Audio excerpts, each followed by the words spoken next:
Hello అండి. అందరికీ నమస్కారం. ఈనాటి కథలకి స్వాగతం. ఈరోజు మనం చెప్పుకోబోయే చందమామ కథ 'అధర్మ సత్రం'. ఇది 25 ఏళ్ల నాటి చందమామ కథల్లోని ఓ కథ. ఒకసారి రంగాపురంలోని పెద్దలంతా సమావేశమై ప్రయాణీకుల సౌకర్యార్థం రహదారి మీద ఒక ధర్మసత్రం కట్టించి వంట చేయటానికి ఒక ముసలిదాన్ని, లెక్కలు చూడటానికి ఒక గుమాస్తాను, ఇతర పనులు చేయటానికి ఒక నౌకరును పెట్టి సత్రం నిర్వహణకు అయ్యే ఖర్చు దేవుడి మాన్యం నుంచి వచ్చేటట్టు ఏర్పాటు చేశారు. కొంతకాలం పాటు సత్రం నిర్వహణ సక్రమంగానే జరిగింది. ఊరికి పెడగా ఉన్న ఆ సత్రానికి యాత్రికులు, ప్రయాణీకులు తప్ప ఊళ్ళో వాళ్ళు ఎవరూ వచ్చేవారు కారు. మామూలు ప్రయాణీకులు సత్రంలో భోజనం చేసి పడుకుని నిద్రపోయి మర్నాడు తమ ప్రయాణం సాగించేవారు. కాస్త డబ్బున్న వాళ్ళు సత్రం సిబ్బంది ముగ్గురికి తమకు తోచినంత డబ్బు ముట్టజెప్పి మరీ వెళ్ళేవారు. ఇలా డబ్బు తీసుకోవటం మరిగిన సత్రం వాళ్ళు ముగ్గురు అందరి దగ్గర డబ్బు వసూలు చేయనారంభించారు. డబ్బులివ్వని వాళ్లను సత్రంలోకి అడుగు పెట్టనిచ్చేవారు కారు. ప్రయాణీకులు రాగానే నౌకరు తన మామూలు వసూలు చేసేవాడు. డబ్బులిస్తే గాని వంటలక్క విస్తరి వేసేది కాదు. మళ్ళీ డబ్బు చెల్లిస్తే గాని గుమస్తా పడుకునేటందుకు చోటు చూపించేవాడు కాడు. ధర్మసత్రం కాస్త పూటకోళ్ల ఇల్లుగా మారిపోయింది. అయితే ఈ సంగతి ఊళ్ళో తెలియకుండా సత్రం మనుషులు ముగ్గురు చాలా జాగ్రత్త పడ్డారు.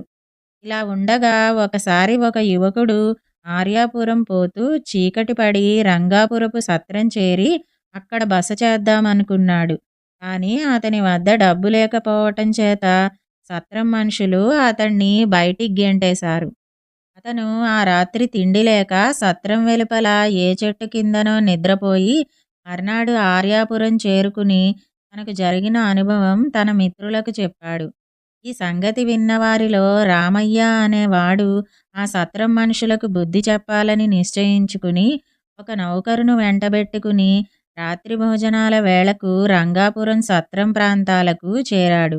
అతను తన నౌకరుతో, ఒరే, నువ్వు ఊళ్ళోకి వెళ్ళి ఊరి పెద్దలతో రంగాపురం రాజావారి బావమరిది సత్రంలో దిగినట్టు చెప్పిరా అని చెప్పి పంపేసి తాను సత్రానికి వచ్చాడు. వెంటనే సత్రం నౌకరు రామయ్యను సమీపించి, డబ్బులివ్వండి, స్నానానికి నీళ్లు తోడుతాను అన్నాడు. రామయ్య చెవిటివాడిలాగా నటిస్తూ, అవును, నేను ఒక్కడే వచ్చాను అని సత్రంలోకి ప్రవేశించాడు. భోజనాల సావడిలో వంటలక్క విస్తళ్ళు వేసి వడ్డన చేస్తున్నది. ఆమె రామయ్యను చూసి, డబ్బులివ్వండి, మీకు కూడా విస్తరి వేస్తాను అన్నది. అచ్చం ఏమీ లేదు, అన్నీ తింటాను అంటూ రామయ్య చప్పున వెళ్ళి ఒక వడ్డించిన విస్తరి ముందు కూర్చున్నాడు. లేవయ్యా, ఆ విస్తరి నీది కాదు అని వంటలక్క అరిచింది. రామయ్య విననట్టుగా నటించాడు. కూర్చొనియ్యవమ్మా, ఆయనకు వినపడదు, ఇంకో విస్తరి ఆ చివరగా వెయ్యి అని భోజనాలు చేయబోతున్న వాళ్ళు చెప్పారు. విస్తరి ముందు నుంచి మనిషిని లేపటం మహాపాపమని వాళ్ళు అన్నమీదట వంటలక్క అసహాయురాలైంది. రామయ్య సుష్టుగా భోజనం చేసి గుమాస్తా కనిపించగానే, నాకు పక్క ఎక్కడ ఏర్పాటు చేశారు అని అడిగాడు. డబ్బులిచ్చుకోవాలి అని గుమాస్తా గట్టిగా అరిచాడు. ఉంటే బూరుగుదూది పరుపే వెయ్యండి అన్నాడు రామయ్య.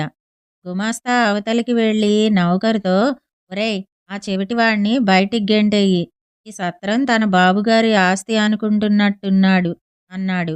నౌకరు గుమాస్తా తిరిగి వచ్చేసరికి రామయ్య మరెవరికో వేసిన పక్క మీద పడుకుని నిద్రపోతున్నట్టు చిన్న గురక కూడా పెట్టసాగాడు. నౌకరు వచ్చి రామయ్యను కుదిపి లేపాడు.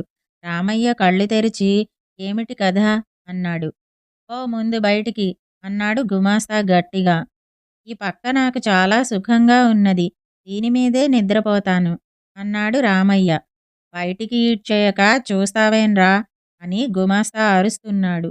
నౌకరు రామయ్యతో పెనుగులాడుతున్నాడు. ఇంతలో గ్రామ పెద్దలు నలుగురు హడావిడిగా సత్రంలోకి వచ్చి, రాజావారి బావమరుదులు వచ్చారటగా, ఎక్కడా అన్నారు. రామయ్య వారితో, అయ్యా, రాజావారి బావమరిది మాట ఏమో కాని డబ్బులివ్వలేదని రాత్రి ఈ వేళప్పుడు నన్ను బయటికి గెంటేస్తున్నారు. అని గ్రామ పెద్దలకు జరిగిందంతా చెప్పేశాడు. గ్రామ పెద్దలు నిర్ఘాంతపోయి మిగిలిన ప్రయాణీకులను అడిగితే తామంతా నౌకరుకు, వంటావిడకు, గుమస్తాకు డబ్బులిచ్చుకుంటున్నట్టు చెప్పారు. పంచాయితీ జరిగింది.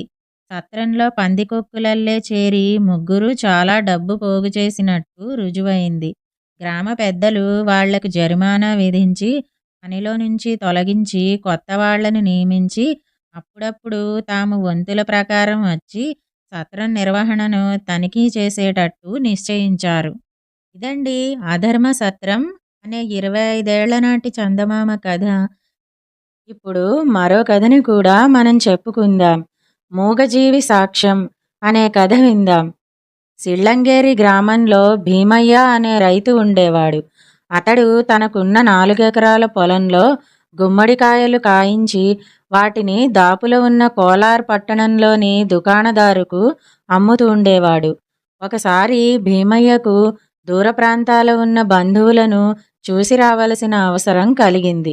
అతడు పొలం కాపలా కాసే చెంగయ్యకు సంగతి చెప్పి, నేను తిరిగి రావడానికి 1 రోజులైనా పడుతుంది. పొలం కాపలా అశ్రద్ధ చేయకు అని హెచ్చరించి వెళ్ళాడు.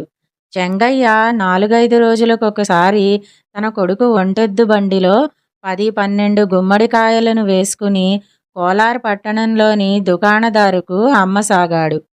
1 రోజులు గడిచాక భీమయ్య తిరిగి వచ్చాడు. అతడు వెళ్ళేటప్పుడు సుమారుగా గుమ్మడిపాదులకు ఎన్నెన్ని కాయలున్నది లెక్క పెట్టుకుని వెళ్ళాడు. ఇప్పుడు చూస్తే వాటిలో చాలా కాయలు లేనట్టు తెలిసిపోయింది. ఈ దొంగతనం చెంగయ్యదే అయి ఉంటుందనుకుంటూ అతడు దొంగను పట్టేందుకు ఒక ఉపాయం ఆలోచించాడు. మర్నాడు భీమయ్య చెంగయ్యను పిలిచి, చెంగయ్య, నీ కొడుకు ఒంటెద్దు బండిని ఉదయాన్నే తీసుకురా, పట్నంలో గుమ్మడికాయలు అమ్ముకురావాలి అని చెప్పాడు. మర్నాడు చెంగయ్య బండి తోలుకు వచ్చాడు. భీమయ్య ఒక 25 గుమ్మడికాయలు కోయించి బండిలో వేశాక చెంగయ్యతో, నా ఒంట్లో కాస్త నలతగా ఉంది. దారి మార్గమంతా కుదుపులు. ఎద్దును ఊరికే అదిలించి తోలకు, దాని దారిన దాన్ని పోనీయి అన్నాడు. చెంగయ్య అలాగే చేశాడు. బండెద్దు సరాసరి పట్నంలోని దుకాణం ముందుకు వెళ్ళి ఆగింది. దుకాణదారు బండిలోని గుమ్మడికాయలు చూసి చెంగయ్యతో, ఎప్పుడూ 10-12 కాయల కంటే ఎక్కువ తేనివాడివి, ఈసారి ఒకేసారి ఇన్ని కాయలు తెచ్చావేం అన్నాడు. దానితో చెంగయ్య దొంగతనం బయటపడింది. భీమయ్య అతడితో, బండెద్దులు అలవాటైన చోట్లకు ఎవరూ తోలకుండానే అలా నడిచిపోగలవు. ఇప్పుడీ మూగజీవి నువ్వు దొంగవని సాక్ష్యం చెప్పింది. నిన్ను పనిలో నుంచి తీసేస్తున్నాను అన్నాడు. ఇదండి మూగజీవి సాక్ష్యం అనే కథ. ఈ 2 కథలు గనక మీకు నచ్చినట్టయితే లైక్, షేర్, కామెంట్ చేయండి. మరిన్ని మంచి కథల కోసం మా ఛానల్ను సబ్స్క్రైబ్ చేసుకోండి. మళ్ళీ మరొక మంచి కథతో కలుసుకుందాం. అంతవరకు వింటూనే ఉండండి ఈనాటి కథలు.